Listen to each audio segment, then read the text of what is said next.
जनगणना को लेकर यह अहम खबर सामने आ रही है कि अगले साल से शुरू होगी जनगणना। 2025 से शुरू होकर 2026 तक जनगणना चलेगी। जराये के हवाले से ये खबर मिल रही है। 2021 में होनी थी जनगणना, लेकिन कोविड महामारी की वजह से इसे टालना पड़ा। अब जनगणना का चक्र भी बदलेगा। हर 10 साल में होने वाली जनगणना अब अगली बार 2035 में होगी। तो बड़ी और अहम खबर इस वक्त आपको बता रहे हैं कि अगले साल से जनगणना अब शुरू होगी। 2025 से शुरू होकर 2026 तक चलेगी ये जनगणना। जराये के हवाले से मिल रही है ये खबर। दरअसल 2021 में होने वाली थी जनगणना, लेकिन कोविड महामारी के चलते इसे टालना पड़ा था और अब जनगणना का चक्र भी बदलेगा। अब अगली बार 2035 में ये जनगणना की जाएगी। तो अहम खबर इस वक्त आपको बता रहे हैं, जनगणना से जुड़ी इस वक्त की बड़ी खबर।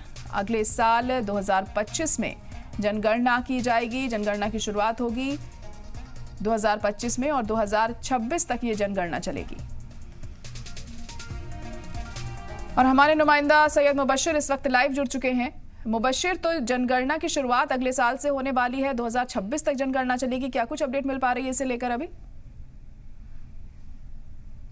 बिल्कुल, देखिए सियासी रस्साकशी के बाद कहीं ना कहीं केंद्र सरकार का एक बहुत अहम और बड़ा फैसला माना जाता है, क्योंकि जब हमने देखा था 2023 में जब बिहार ने जनगणना कराई थी, उसको लेकर सुप्रीम कोर्ट में हलफनामा तक दायर किया था केंद्र सरकार ने, और ये कहा था कि जनगणना कराने का जो राइट है वो केंद्र सरकार के पास है। हालांकि जब हलफनामा दाखिल किया उसके कुछ घंटों के बाद ही वो हलफनामा वापस ले लिया गया। उसको लेकर भी सियासत तेज हुई थी।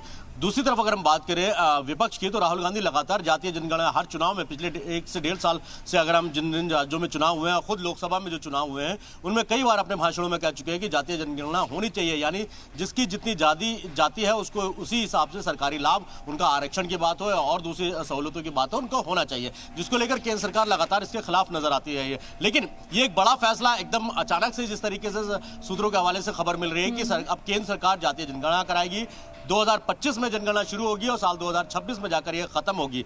यानी अब हर 10 साल पर यह माना जाए कि जातीय जनगणना पूरे देश में होगी। यानी अब 2025 में शुरू होगी, अगली जातीय जनगणना जो होगी वो 2035 में होगी। और इससे कई सारे फायदे भी हैं कि इस वजह से किसकी कितनी जाति है, कितने लोग हैं पूरे देश में, और उस सेंसेक्स के मुताबिक ही देश की प्रगति यानी उसके डेवलपमेंट के ऊपर और काम किया जा सकता है। तो ये कहीं ना कहीं देखिए एक कानून के तौर पे भी देखा जा सकता है और देश के संवैधानिक ढांचे के तौर पर कि जातीय जनगणना कराना जो है अहम इस बात को लेकर हो जाता है कि आपको पता होगा कि आपके देश की आबादी एग्जैक्ट कितनी है, उस आबादी के लिए आपको कितने डेवलपमेंट के काम करने हैं, किस जाति, जो पिछड़े लोग हैं, SC ST है, उनके डेवलपमेंट के लिए क्या काम कर रहे हैं, किस तरीके से काम करने और कितने काम करने। ये कई सारी चीजें हैं जो सुलझती है इन सब चीजों से। बिहार ने जब ये जातीय जनगणना शुरू की थी उसके खिलाफ थी केंद्र सरकार, और कई और राजनीतिक दल भी थे जो NDA के घटक दल थे, उन्होंने भी कई बार मुखालफत भी की थी। लेकिन पिछले साल 2023 में 31 मई को जब कंप्लीट रिपोर्ट जातीय जनगणना की आई, उस पर भी काफी बवाल हुआ,